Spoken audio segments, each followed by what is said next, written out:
We all want confident kids, and I get it. Bucking traditions is difficult.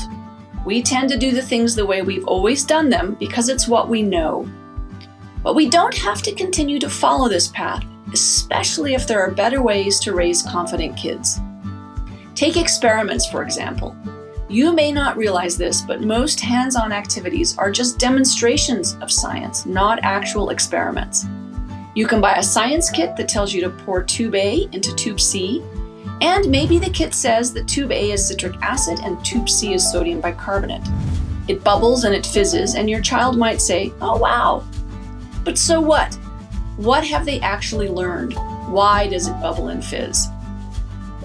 These kits rarely ask kids to tinker or play or test or toy or make up their own reactions. They never get to actually experiment. The best way to build confidence is to play and to ask questions like, what if I add twice as much vinegar or half as much? Or what if I heat the reaction or add sugar to it?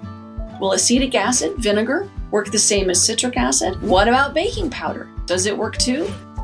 And from all of this playing, kids will see, learn, and do a real science experiment, testing their own ideas and learning about chemical reactions and why some molecules react and some don't. That's real science.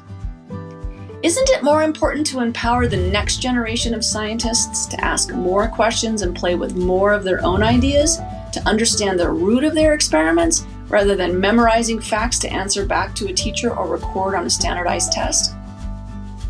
Has your child ever come home from school and told you about something they learned, and then you ask more questions, but they didn't know the answer because they didn't fully understand the concept?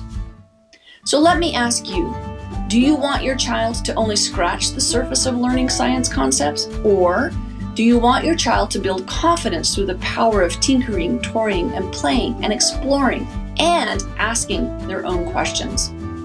So, if you want to help your child build confidence, I developed a method called RATATAZ that will help your student feel comfortable being introduced to complex subjects and accelerate their understanding with self-initiated questions. I've mapped out the best way for kids to learn science, and all of the hard work of choosing where to start has been done for you. Sequence matters, and we build it for you. And of course, each step of the RATATAZ method is backed by science.